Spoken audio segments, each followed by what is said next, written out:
واقعہ کربلا اس سے ریلیٹڈ نہیں ہے کہ جی ان کے اوپر پانی بند ہو گیا، ان کے اوپر ظلم ہوا، کتنے بندے شہید ہوئے، یہ سیکنڈری چیز ہے۔ اصل چیز ہے کربلا ہوئی کیوں نبی علیہ السلام کی محنت کو 50 سال کے اندر اس لیول تک پہنچا دیا گیا کہ ہزاروں صحابہ زندہ ہیں اور نبی صلی اللہ علیہ وآلہ وسلم کی پوری اولاد ذبح کر دی جاتی ہے۔ ہم تو یہ کہہ نہیں رہے کہ کیسے ذبح کیا انہوں نے، آری چلائی تھی یا تلوار چلائی تھی، یہ تو واقعہ کربلا تو سب کو پتہ ہے، ان کی شہادت بھی سب کو پتہ ہے۔ جامعہ ترمذی میں حدیث ہے حسن و حسین جنتی نوجوانوں کے سردار ہیں اور ان کی والدہ جو ہے وہ جنتی عورتوں کی سردار ہے، اور المستدرک الحاکم میں حدیث ہے حسن و حسین جنتی نوجوانوں کے سردار ہیں اور ان کے والد ان سے بھی بہتر ہیں۔ تو یہ تو ڈیفینٹ حدیثیں ہیں، یہ تاریخ تو نہیں ہے، نبی علیہ السلام کے فرامین ہے۔ تو ان کی موجودگی میں ان کے ساتھ یہ کچھ کیا جائے تو ہم نٹی گریٹی میں نہیں پڑھتے، ہم اس تھیم کے اوپر کہ یہ کون سی چیز تھی جس نے خلافت راشدہ کو ملوکیت میں بدل دیا، ہم اس تھیم کے اوپر بات کرتے ہیں۔ ہم کہتے ہیں چھوڑ دیں، بندے ہندے چھوڑیں، الٹیمیٹلی کیا نکلا ہے، کس کی وجہ سے ہوا ہے، وہ تو حدیث کی کتابوں میں موجود ہے۔ ہم کب کہہ رہے ہیں خفیہ کیمرے لگا گئے جی کس نے گولی پہلا تیر کس نے چلایا، یہ وہ ہم تو بتا رہے کس کے دور حکومت میں ہوا اور ان کا اپنا کردار کیا تھا، اس کو کس طریقے سے لا کے تخت پہ بٹھایا گیا، وہ ساری کی ساری چیزیں تو سامنے ہیں۔ وہ تاریخ کی کتابیں نہیں ہیں، حدیث کی کتابیں ہیں۔ اگر آپ کہتے ہیں کہ بخاری مسلم سے ہم نے صرف رفع الیدین کی حدیثیں لینی ہے یا ایمانیات کی حدیثیں لینی ہے اور باقی جو بخاری اور مسلم میں آل امیہ کی بدماشیوں کو ننگا کیا گیا ہے وہ ہم نے نہیں لینی ہے، تو سر پھر آپ اپنے آپ کو کلیئر کٹ، پھر ہم آپ سے واقعہ کربلا نہیں ڈسکس کریں گے، حجیت حدیث میں بات کریں گے۔ آپ کو اپنے آپ کو منکرین حدیث کہنا پڑے گا، یہ آپ اسکروٹنی کیسے کریں گے؟ اس سے بڑی بات مجھے یہ بتائیں کہ عظمت صحابہ بڑی چیز ہے یا عظمت محمد رسول اللہ صلی اللہ علیہ وآلہ وسلم؟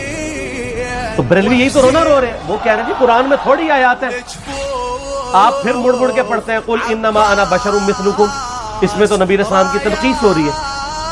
تو ہم ان کو کیا کہتے ہیں کہ تنقیص مقصد نہیں، نعوذ باللہ، نہ ہو رہی ہے، آپ افضل البشر ہیں لیکن آپ کی سپیشیس بشر ہے، یہ ہم اپنا عقیدہ سمجھتے ہیں، وہ اس کو تنقیص شمار کرتے ہیں۔ تو پھر اس وقت آپ بھی بریلویوں کی بات مان کے تو یہ آیات پڑھنا چھوڑ دیا کریں، آپ کہتے ہیں نہیں آیات ہے کیوں نہ بیان کریں، تو ہم بھی کہتے ہیں احادیث ہے کیوں نہ بیان کریں کہ صحیح بخاری میں حدیث ہے 2812 عمار کو ایک باغی جماعت قتل کرے گی، وہ جماعت دوزخ کی طرف بلا رہی ہوگی اور عمار ان کو اللہ اور جنت کی طرف بلا رہا ہوگا۔ اب اس کے نرغے میں جو آتا ہے وہ آئے، میں اپنے نبی سے ٹکر لے لوں، آپ لوگوں کے منہ کا خیال رکھتے ہوئے کہ میں نبی علیہ السلام کو کہوں کہ آپ نے کیوں ایسی بات کر دی کہ مولا علی کے مخالفین کو آپ نے دوزخ کی طرف بلانے والی جماعت کہہ دیا، تو لیں آپ ٹکر، جائیں سیدھا دوزخ میں، اور تھوڑی جرأت کریں، آپ یہ کہا کریں کہ اے اللہ، اپنے لیے کہا کریں کہ اللہ تعالیٰ آپ کا حشر یزید اور یزید کے آباء و اجداد کے ساتھ کرے اور اس کی اولاد کے ساتھ۔ ہم کہتے ہیں کہ اللہ تعالیٰ ہمارا حشر جو ہے وہ مولا حسن حسین، مولا علی علیہ السلام اجمعین اور اہل بیت کے ساتھ کرے، آمین۔ اور آپ میں تو اتنی جرأت نہیں آپ یہ بات بھی کر سکیں کیونکہ ان کو پتہ ہے۔ تو نبی علیہ السلام کی احادیث کو بیان کرنے کو یہ سمجھتے ہیں کہ جی اس سے مصیبت کھڑی ہو جائے گی، تو اپنے آپ کو منکرین حدیث لکھ لیتے ہیں، پھر حجیت حدیث کا مقدمہ ڈسکس ہوگا، پھر کربلا نہیں ڈسکس ہوگی۔ اور یہ ٹی وی پہ بھی آ کے مولوی بیٹھے ہوتے ہیں، سنیوں کے بھی شیعوں کے بھی، مڑ مڑ کے جی وہ یزید نے یہ کر دیا، وہ یزید نے کیا کیا ہے یار، وہ تو سسٹم کا نمائندہ بن کے آیا جو پیچھے سے خراب تھا۔ یزید کو لے کے بیٹھے، یزید یزید یزید یزید، بھائی پیچھے سے معاملہ خراب ہوا۔ اگر نہیں یقین آتا تو یہ بخاری مسلم کی میں نے آلموسٹ 200 سے زیادہ حدیث مین اسٹریم کی کتابوں سے اکثر بخاری مسلم جمع کیے پڑھے، اور سر میں نے تو ان کو چیلنج دیا ہے یہ حدیثیں پڑھ کے نا اپنے ممبروں سے صرف ان حدیثوں کی تشریح اپنی پبلک کے سامنے کر دیں، نہیں کرتے تو وہ لعنت کے مستحق تو ہو رہے ہیں حق چھپا کے، اور قیامت دن کے منہ پہ لگام ڈالیے، اور پھر مڑ مڑ کے کہتے ہیں نہیں جی وہ کچھ چیزیں خاص ہوتی ہیں وہ عوام الناس کے سامنے نہیں کرنی چاہیے، وہ صحابہ کرام بھی بعض اوقات ایسی باتیں پبلکلی نہیں کرتے تھے۔ میں نے اس کے اوپر بڑا ایک میرا کلپ ہے یوٹیوب پہ، مولا علی سے متعلق 5 جھوٹ، تو میں نے کافی ساری چیزیں اس میں ڈسکس کی ہیں، لیکن میں یہ کہتا ہوں کہ اللہ کے بندو جو چیزیں نبی علیہ السلام نے منع کی ہیں بیان کرنے سے وہ تو ہم ڈسکس کر بھی نہیں رہے. میں نے آج تک آپ کو منافقین کے نام بتائے؟ آپ نے حذیفہ ابن یمان کو بتایا تھے نا آپ صلی اللہ علیہ وسلم نے, صحیح بخاری میں آتا ہے. تو میں نے آپ کو بتایا آپ رازدار رسول تھے, ختم ہوگی بات. میں نے کبھی ڈسکس کی ہے؟ اگرچہ میں نے صحیح مسلم کی حدیث 7035 نمبر ڈسکس کی ہے کہ نبی علیہ السلام نے فرمایا میرے صحابہ میں 12 منافق ہیں, وہ کبھی بھی جنت میں داخل نہیں ہوں گے یہاں تک کہ سوئی کے ناکے سے اونٹ نہ گزر جائے, اور ان میں سے 8 ایسا ہے جس کی کمر پہ دوبیلا پھوڑا نکلے گا. میں نے آج تک آپ کو بتایا کہ کس کس کی کمر پہ دوبیلا پھوڑا نکلا اور اس کی موت اسی پھوڑے میں ہوئی ہے؟ بتایا؟ تو میں تو وہ چیزیں ڈسکس بھی نہیں کر رہا, میں وہ چیزیں ڈسکس کر رہا ہوں جو نبی علیہ السلام نے علامات النبوہ میں بتائی ہیں. یہ امام بخاری حدیث نبوت کی دلیل کے چیپٹر میں لے کے آئے ہیں, اور امام بہقی نے 3500 احادیث پر مشتمل ایک کتاب لکھی ہے دلائل النبوہ, کہ ہم نبی صلی اللہ علیہ وسلم کو نبی کیوں مانتے ہیں اس کے اوپر. اور اس میں یہ ساری حدیثیں عمار بن یاسر کے قتل والی لے کے آئے ہیں بتانے کے لیے کہ دیکھیں ہمارے نبی علیہ السلام کی نبوت کی دلیل ہے کہ آپ نے اپنی وفات کے آلموسٹ 30 سال کے بعد ہونے والے واقعے کو پہلے ہی بتا دیا. یہ حدیثیں چھپانے والی نہیں, بیان کرنے والی, علامات النبوہ کی حدیث ہے. آپ کہتے ہیں چھپائیں, اگر کوئی حدیث دنیا میں نہیں چھپائی جا سکتی نا تو علامات النبوہ والی حدیث ہے, کیونکہ وہ تو نبی صلی اللہ علیہ وسلم کی نبوت کو جسٹیفائی کرتی ہے. ورنہ میرا ایک معصومانہ سوال ہے کہ نبی صلی اللہ علیہ وسلم نے یہ باتیں کر کے ان کے زوم میں نعوذ باللہ امت کو مصیبت میں ڈال دیا. آپ نے خود ہی فرمایا کہ یہ ہوگا.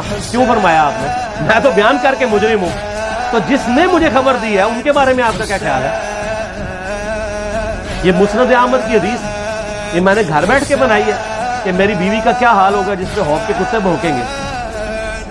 تو سیدہ عائشہ سے مجھ سے زیادہ نبی علیہ السلام کو محبت تھی, لیکن آپ اللہ کے پیغمبر تھے, آپ نے اپنے گھر کی خبر بھی نہیں چھپائی, بتا دی کہ یہ ہوگا. اور اس سے بڑھ کے آپ صحیح بخاری میں دیکھیں عمار بن یاسر کا خطبہ ہے. میں نے یہ سارا, پریشان نہیں ہونا, یہ ریسرچ پیپر میں سارا کچھ موجود ہے, اور کوئی چیز بھی ایسی نہیں جس میں اسکپ ہے. صحیح بخاری میں خطبہ ہے کہ عمار بن یاسر کو مولا علی نے بھیجا کوفے میں. کوفے والے نیوٹرل ہو گئے تھے کیونکہ بصرہ سے سیدہ عائشہ آ رہی تھی, اور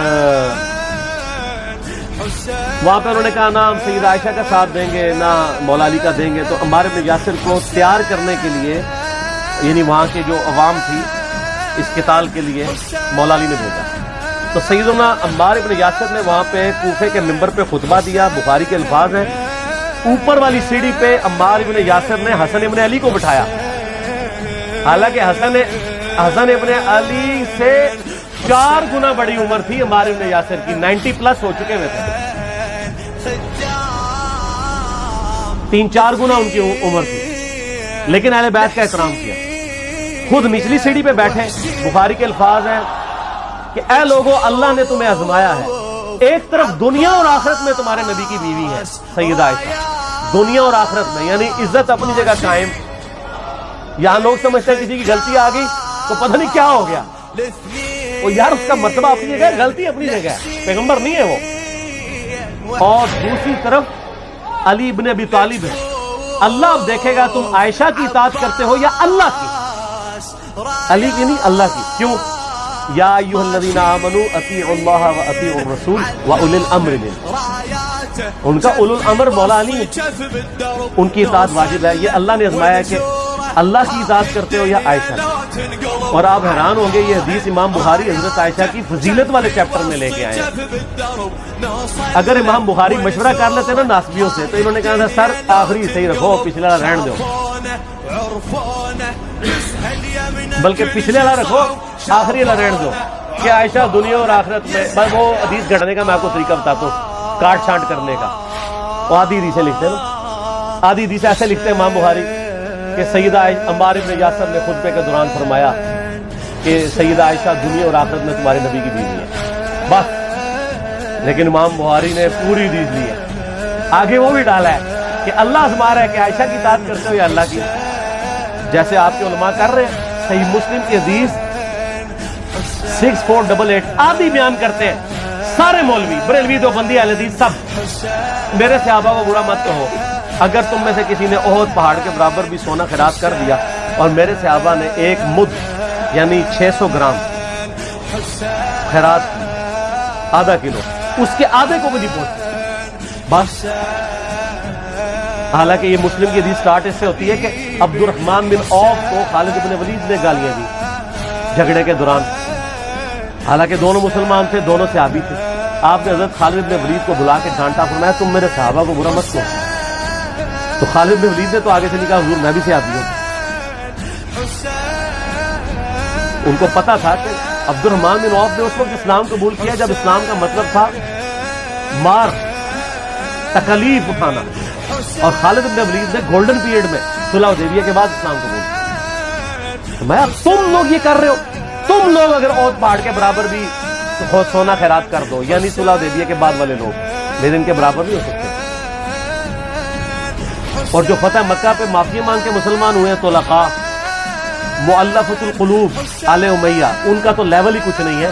یہاں تو خالد بن ولید کے بارے میں بات کی جا رہی ہے، اور پھر وہ مؤلفۃ القلوب اپنے زمانے میں ممبروں پہ سب و شتم کروائیں سیدنا علی پر، تو سب سے پہلے تو ان کو کہنا چاہیے جن کے بارے میں حدیث تھی کہ تم صحابہ کو گالی مت دینا۔ ہم نے تو خیر کبھی دی بھی نہیں ہے، اور میں یہ آخری جملہ ان کو ایسا بولتا ہوں کہ جو ان کے دماغ تک ڈرل کر جائے گا کہ آل امیہ نے جو کچھ اپنے دور کے اندر سیدنا علی کی گستاخیاں کی ہیں نا، ہم نے تو ویسی کوئی ایک گستاخی بھی آل امیہ کے بارے میں نہیں کی ہے۔ میں نے آج تک آل امیہ کے اوپر بائی نیم کسی کے اوپر لعنت کی ہے؟ حالانکہ یہ مولا علی پہ کرتے رہے، یہ ہے لعنتی خود ہو گئے نا، جب مولا علی پہ لعنت کی تو لوٹ آئی۔ مسند ابی یعلا میں صحیح سند کے ساتھ حدیث موجود ہے، مسند احمد میں بھی موجود ہے کہ سیدنا علی کو جس نے گالی دی اس نے رسول اللہ کو گالی دی صلی اللہ علیہ وسلم۔ جب ابو سلمہ نے کہا تھا، شیخ زبیر صاحب نے اس کو تحکیم میں صحیح لکھا ہوا ہے فوٹ نوٹ کے اوپر، کہ لوگوں تمہارے ممبروں پر رسول اللہ کو گالیاں دی جاتی ہیں، تو انہوں نے کہا معاذ اللہ، ہم کب کہیں گے، ایسا نہیں ہو سکتا۔ تو ام سلمہ نے کہا تم لوگ علی اور اس سے محبت کرنے والوں پہ گالی گلوچ نہیں کرتے ہو کیا؟ جبکہ میں نبی کی بیوی کہتی ہوں کہ سب سے زیادہ رسول اللہ سے محبت، سیدنا علی سے محبت نبی صلی اللہ علیہ وآلہ وسلم کرتے تھے۔ لہٰذا جب یہ تم کہتے ہو نا علی پر لعنت، علی سے محبت کرنے والوں پہ لعنت، تو یہ لعنت تو تم نبی علیہ السلام تک لے کے جا رہے ہو نعوذ باللہ، کیونکہ علی سے محبت کرنے والا پہلے نمبر پہ نبی صلی اللہ علیہ وآلہ وسلم ہے۔ اور پھر کہتے ہیں سب کا مطلب وہ تنقید ہے، اور نہ پرانیاں گلاں، پرانے بابے، پرانے بزرگ، جھوٹے ہو۔ صحیح مسلم کھولو 6229 غدیر خم سے اگلی حدیث، لعن اللہ ابا التراب کے الفاظ ہیں، مٹی والے ابن ابی طالب پر لعنت، یہ الفاظ موجود، سب کا ترجمہ لعنت ہی ہے، تنقید نہیں ہے۔ اچھا پھر میرا معصومانہ سوال ہے کہ اس کا مطلب ہے صحابہ پہ تنقید کرنا اچھا کام ہے؟ کہیں گے نہیں، تو بتاؤ یہ برا کام کون کرتا تھا؟ شیعہ کا ابا کون ہے؟ رافضیوں کا ابا کون ہے؟ آل امیہ۔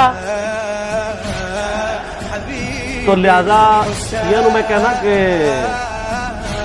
تسی شیخین کے اوپر بکواس اور تبرہ کرنے کی بجائے نا، آپ لوگوں کو حقائق بتائیں کہ ٹوٹی کمن کہاں۔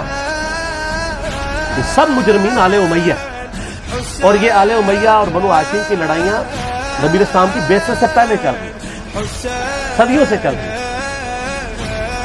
وہ تو پھر اللہ نے بنو ہاشم کو نبوت کے لیے چنا، تو ان کو یہ پھر جیلسی ہضم نہیں ہوئی، وہ چیز آگے چلتی ہے۔ خیر چھوڑ دیں، ایک تلخ ٹاپک ہے۔ صلاۃ بر محمد وآل محمد، اللہم صلی علی محمد وعلی آل محمد۔ ٹھیک ہے۔